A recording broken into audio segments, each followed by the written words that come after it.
Good afternoon students. Last video में हमने democracy की डेफिनेशन के बारे में देखा और उसके 6 फीचर्स को हम पढ़ रहे थे, जिनमें से 5 फीचर्स को हम लास्ट वीडियो के अंदर ही डिस्कस कर चुके हैं। आज हम बात करेंगे last but not the least feature of the democracy, presence of independent judiciary. यानी 6 फीचर है, 6th फीचर है जुडिशरी का, प्रेजेंस ऑफ इंडिपेंडेंट जुडिशरी यानी स्वतंत्र न्यायपालिका की उपस्थिति। No country can be said a true democratic country if it does not have an independent judiciary। यानी अगर किसी देश में इंडिपेंडेंट जुडिशरी नहीं है तो उस देश को हम लोकतांत्रिक देश नहीं कह सकते। That could ensure the right of the people and supervise the actions of the government। Judiciary करती क्या है? लोगों के अधिकार को इंश्योर करती है, यानी राइट ऑफ द पीपल को इंश्योर करती है, सुनिश्चित करती है, एंड सुपरवाइज और नज़र बनाए रखती है। किस पर? गवर्नमेंट के एक्शंस पर। यानी गवर्नमेंट जो काम कर रही है वो अकॉर्डिंग टू कॉन्स्टिट्यूशन कर रही है या नहीं कर रही है, इन सब चीज़ों पर एक जुडिशरी नज़र बनाए रखती है। और अगर वो गलत काम करते हैं तो समय समय पर सरकार को वो फटकार भी लगाती है। An independent judiciary means presence of such system of just which did not work under the pressure of any political or social institution। Independent judiciary का मतलब क्या है? यानी न्याय की ऐसी व्यवस्था जो किसी भी प्रेशर के अंदर काम ना करे, ना तो पॉलिटिकल प्रेशर के नीचे काम करे, ना ही सोशल इंस्टीट्यूशन के प्रेशर के नीचे काम करे। यानी किसी भी चीज़ का उस पर प्रेशर नहीं होता, वो फुल्ली फेयर एंड इंडिपेंडेंट रहती है। इट इज़ अ ह्यूमनिटेरियन होता है मानवीय एजेंसी। एजेंसी यानी शक्ति भी ले सकते हो आप और एक संस्था भी ले सकते हो, तो यहाँ पर संस्था ले सकते हैं। And resolve the issues on the basis of human values. तो ये न्यायपालिका जो है एक मानवीय संस्था है, यानी इंसानों के द्वारा बनाई गई है और इंसानों के लिए ही है, जो रिजोल्व करती है यानी सुलझाती है मामलों को। किस आधार पर? ह्यूमन वैल्यूज़ के आधार पर ही, मानवीय मूल्यों के आधार पर ही।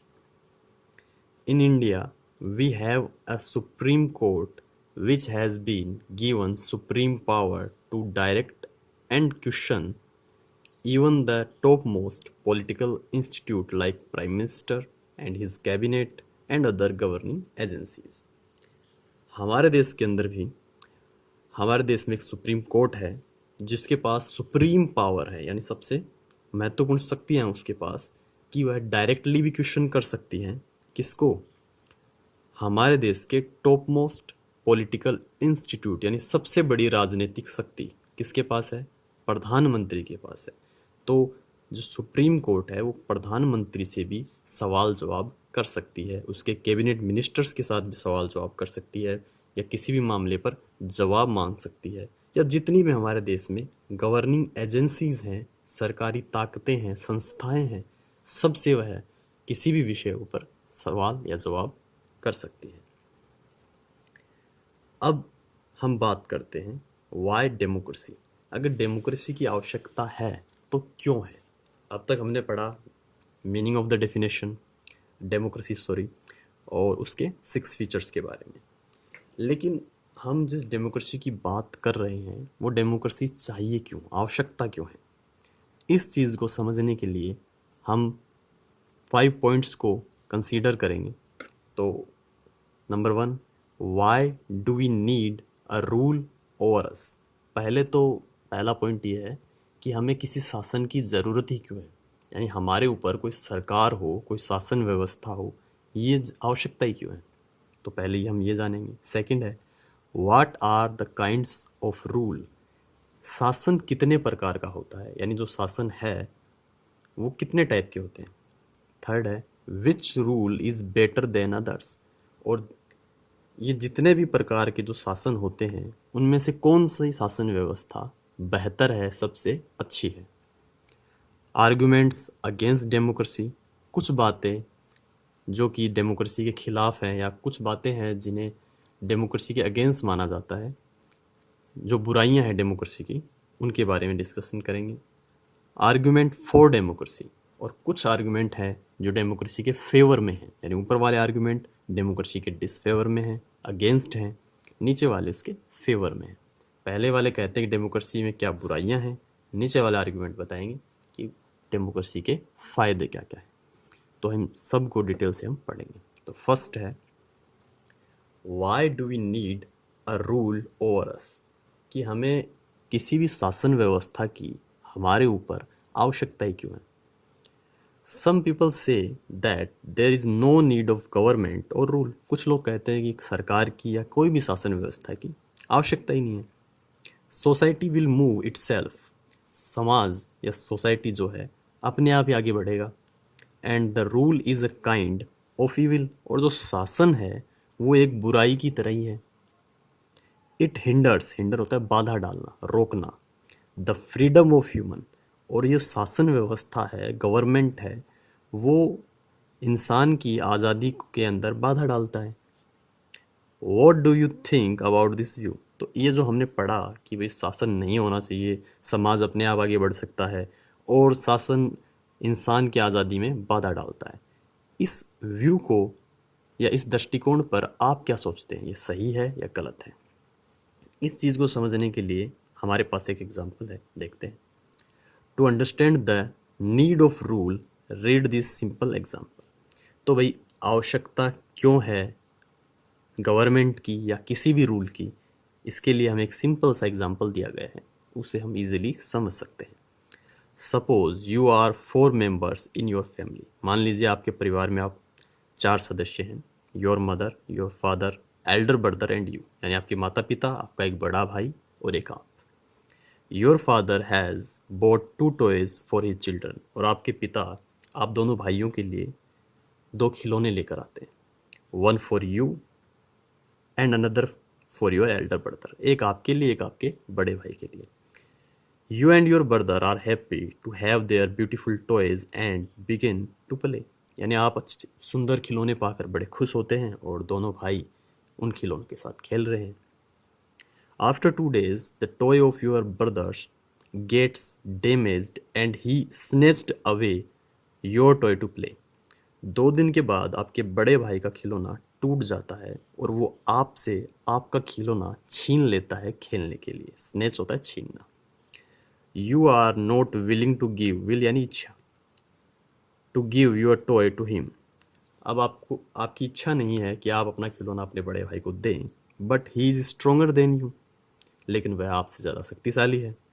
You and doesn't care about your feelings, और उसको आपकी भावना की भी, यानी आपकी भावनाओं की भी कोई कदर नहीं है कि आपको बुरा लग रहा है या अच्छा लग रहा है। Now you have no toy to play, अब आपके पास कोई खिलौना नहीं है क्योंकि आप वाला खिलौना आपका भाई ले चुका है। You are very sad and helpless, तो आप उस स्थिति में दुखी हो जाओगे, और हेल्पलेस यानी असहाय। You have no potential, potential होती है क्षमता या ताकत, to bring back your favourite thing, अब आपके पास कोई भी क्षमता या ताकत नहीं है कि आप अपने बड़े भाई से अपनी जो फेवरेट टॉय है वो वापस ला सको। What will you do now, अब आप क्या करेंगे। You will complain your father and he will solve your problem, तो आप अपने पिता के पास जाएंगे और उन्हें अपनी समस्या बताएंगे और वो इस समस्या को सॉल्व करेंगे। इज़ इट नॉट सो, क्या ऐसा नहीं होगा, ऐसा ही होगा। Rule is like our guardian that help us in need, तो रूल यानी शासन भी एक गार्डियन की तरह ही है, जैसे कि आपके पिता हैं, जो आवश्यकता पड़ने पर अपने नागरिकों का ध्यान रखता है, या कोई भी उनकी आवश्यकता है, उनके साथ कोई भेदभाव या कोई अत्याचार उन पे होता है तो उससे उनको बचाता है। तो शासन या रूल या गवर्नमेंट एक तरह से गार्डियन की तरह काम करते हैं अपने देश की जनता के लिए। अब बात करते हैं सेकंड पॉइंट की, what are the kinds of rule. अब ये जो शासन है, ये गवर्नमेंट है, कितने टाइप के होते हैं। सेकंड पॉइंट है, what are the kinds of rule, kinds of government, यानी गवर्नमेंट के प्रकार, कितने प्रकार की सरकारें हो सकती हैं। सिंस टाइम इमेमोरियल, इमेमोरियल होता है प्राचीन समय से, यानी प्राचीन समय से, all human societies of the world have remained under a rule, यानी जितनी भी मानवीय समाज हैं, जितनी भी सोसाइटी रही है प्राचीन समय पे, उनके अंदर किसी ने किसी प्रकार का रूल रहा है, यानी किसी न किसी शासन व्यवस्था के अंतर्गत वो रहे हैं। It is because in human society the nature of all humans is not same. क्योंकि ह्यूमन सोसाइटी के अंदर यानी हमारे समाज में सभी इंसानों का व्यवहार नेचर अलग अलग होता है। देयर हॉबीज़ उनकी आदतें, इंटरेस्ट उनका इंटरेस्ट किस में, उनकी रुचियाँ, एंड एम्बिशंस, एम्बिशन होता है महत्वाकांक्षा, क्या करना चाहते हो आप जीवन में, आर नॉट सेम। यानी हर व्यक्ति की हॉबीज़ अलग हैं, इंटरेस्ट अलग हैं, एम्बिशंस भी अलग अलग हैं। सम आर जेंटल, कुछ विनम्र लोग होते हैं। फ्यू आर मिस्चेवियस, मिस्चेवियस होता है शरारती, उद्दंड। तो कुछ शांत स्वभाव के मिलेंगे, कुछ शरारती, शैतान टाइप के। एज अ रिजल्ट, जिसकी वजह से कॉन्फ्लिक्ट्स अराइज, अराइज होता है पैदा होना, कॉन्फ्लिक्ट होते हैं मतभेद। And we need a rule to resolve them. तो आपस में क्या होंगे, मतभेद होंगे, आपस के अंदर कुछ न कुछ समस्याएं पैदा होंगी।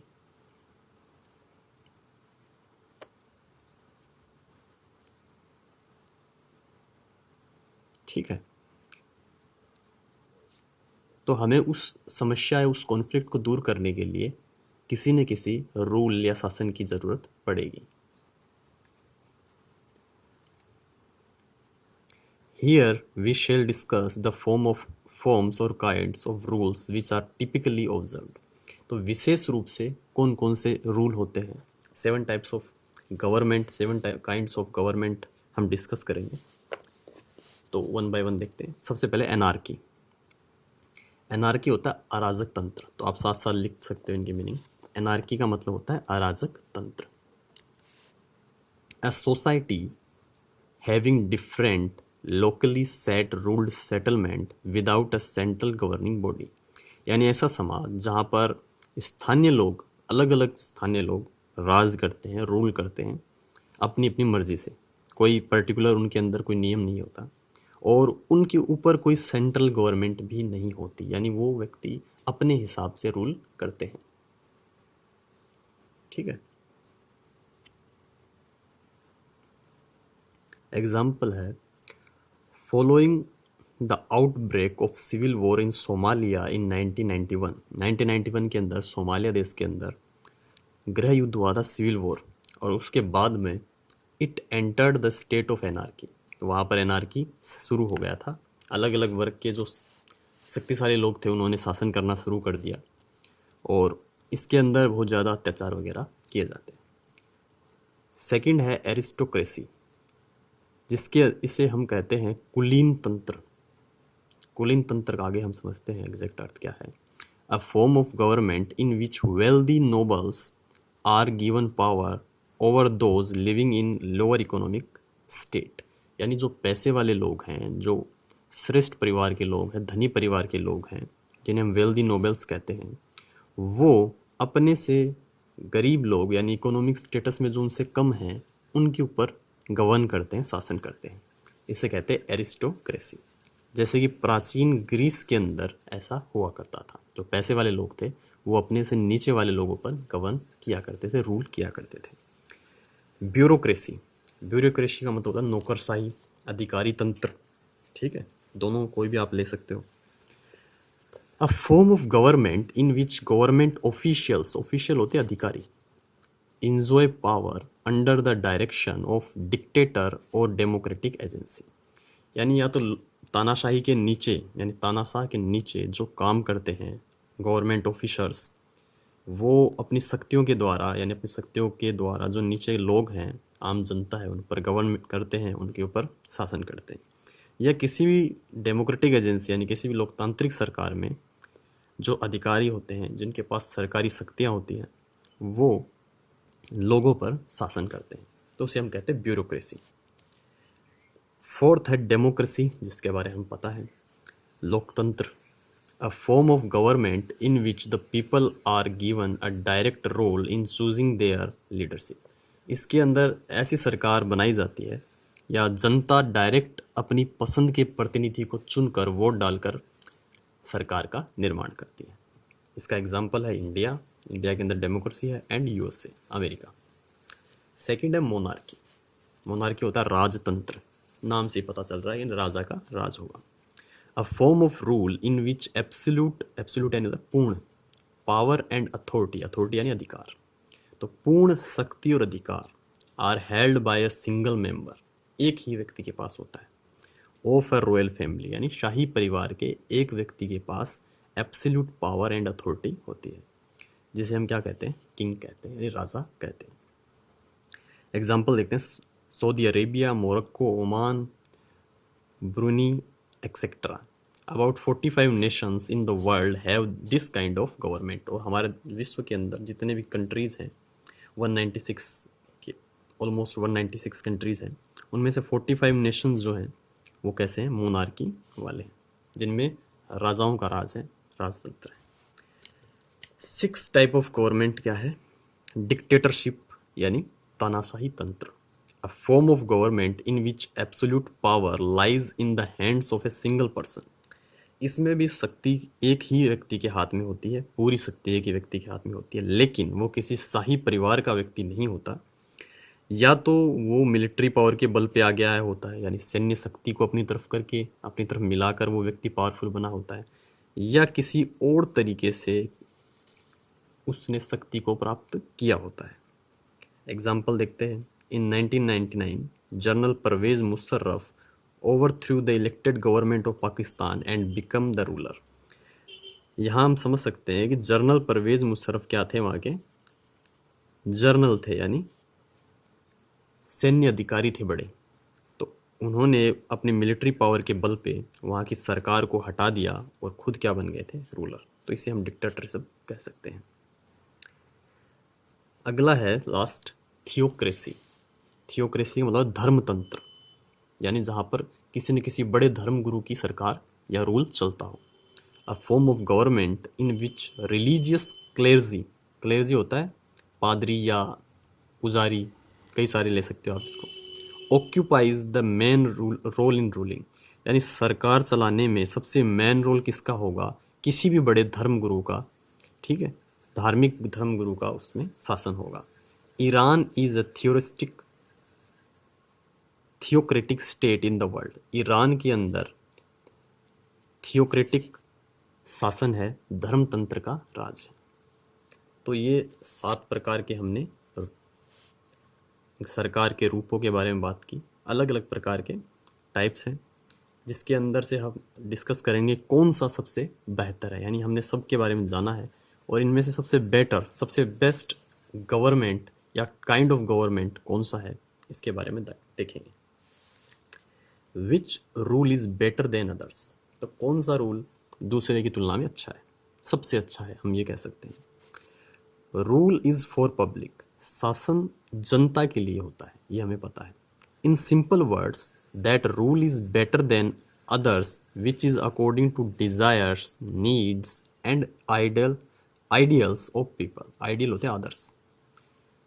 तो आसान भाषा में अगर कहें तो वही रूल सबसे अच्छा है जिसमें जनता की इच्छा की या जनता की जो डिज़ायर है उसको महत्व दिया जाए, इम्पोर्टेंस दिया जाए, जनता की आवश्यकता को महत्व दिया जाए, और जनता के यानी लोगों के आदर्शों को महत्व दिया जाए। A rule of government which considers public welfare it's main responsibility, यानी ऐसी सरकार या ऐसा शासन जिसमें जनता के कल्याण यानी पब्लिक वेलफेयर को मेन रिस्पॉन्सिबिलिटी माना जाए, इज़ द बेस्ट, वो सबसे बेस्ट गवर्नमेंट है, या बस सबसे बेस्ट काइंड ऑफ गवर्नमेंट है। When we go through the forms of government discussed above in brief, जब हमने ऊपर डिस्कस किया ब्रीफ के अंदर, यानी छोटा छोटा ही बताया गया है सभी टाइप के गवर्नमेंट्स के बारे में, we find that the structure of democracy makes it more responsible towards its people than others. तो हमने देखा कि डेमोक्रेसी एक ऐसी गवर्नमेंट है, ऐसी टाइप ऑफ गवर्नमेंट है जो जनता के प्रति ज़्यादा रिस्पॉन्सिबल है देन अदर्स, दूसरों की तुलना में, because it is found by the people, क्योंकि लोकतंत्र डेमोक्रेसी किसके द्वारा बनाई जाती है, सरकार जनता के द्वारा।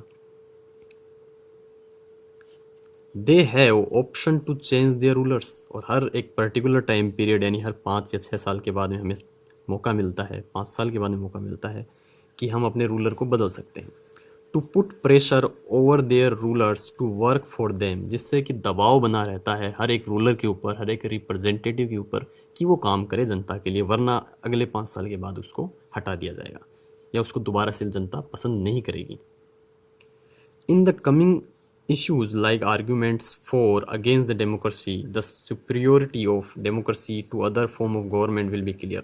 अब जो आगे आएंगे 4th और 5th पॉइंट, यानी पहले तो हम बात करेंगे कुछ आर्ग्यूमेंट जो कि अगेंस्ट हैं डेमोक्रेसी के और कुछ फेवर में हैं, तो दोनों बातें हम देखेंगे। फर्स्ट है arguments against democracy। We usually hear following arguments against democracy। तो हम लोकतंत्र के खिलाफ या अगेंस्ट कुछ बातें सुनते हैं, आर्ग्यूमेंट सुनते हैं। क्या क्या है? डेमोक्रेसी लीड्स टू इनस्टेबिलिटी, अस्थिरता, बिकॉज लीडर्स कीप चेंजिंग। तो हमें पता है कि डेमोक्रेसी के अंदर लीडर्स बदलते रहते हैं वोटिंग के थ्रू, जिससे कि इनस्टेबिलिटी आ जाती है देश के अंदर। Democracy is all about political competition and power play.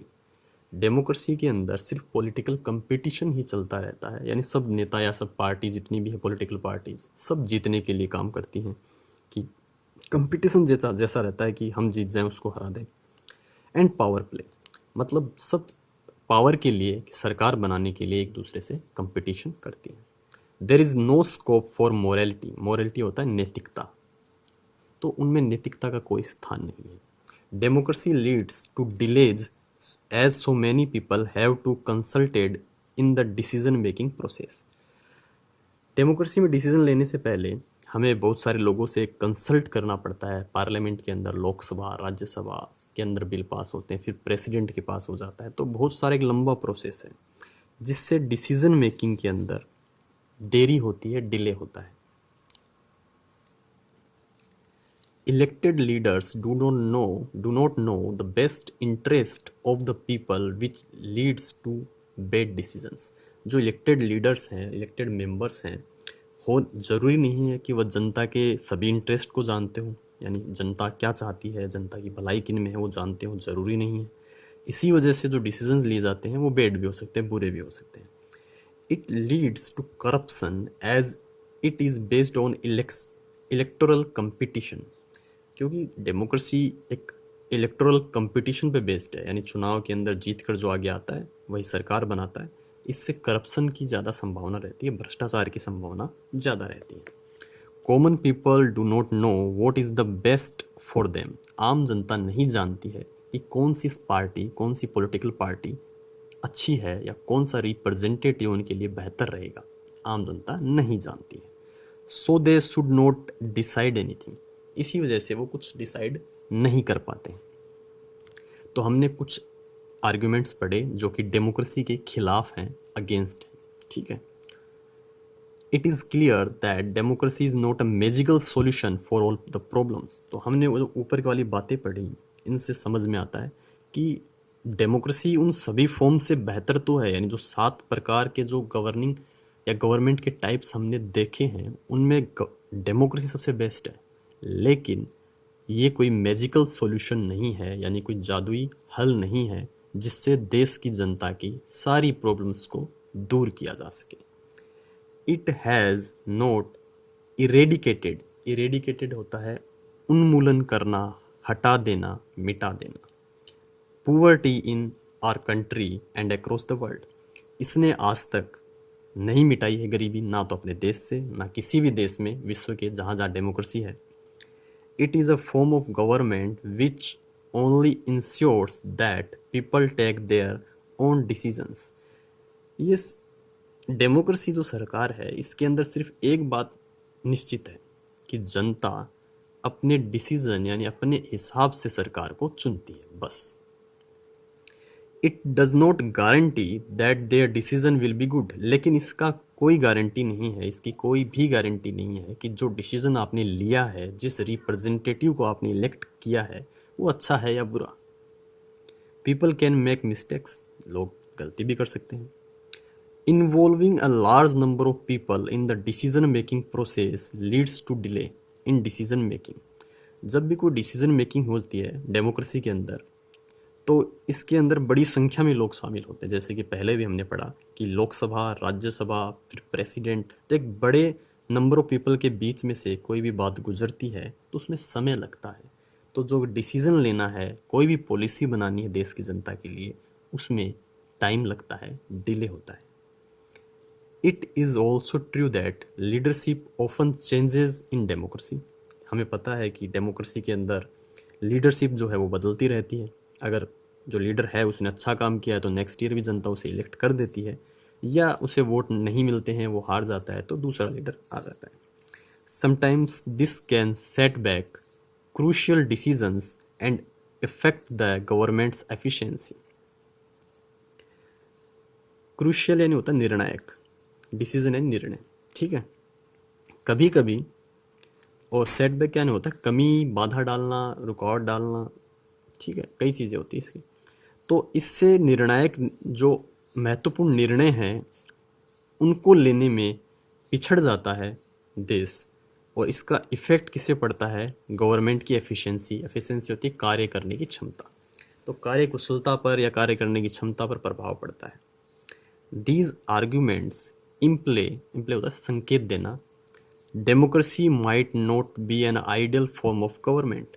तो जो अब तक हमने बातें पढ़ी ये संकेत देती हैं कि आदर्श रूप नहीं है, आइडियल फॉर्म नहीं है गवर्नमेंट का, ठीक है। जो डेमोक्रेसी है वो सर्वश्रेष्ठ नहीं है सरकार के रूपों में। हाउएवर, फिर भी this is not a question we face in real life. लेकिन वास्तव में ये जो जितनी बातें हमने पढ़ी ये रियल लाइफ में हम फेस नहीं करते हैं। The real question we face is different. जो असली प्रश्न है जो हम फेस करते हैं वो अलग है। क्या है वो?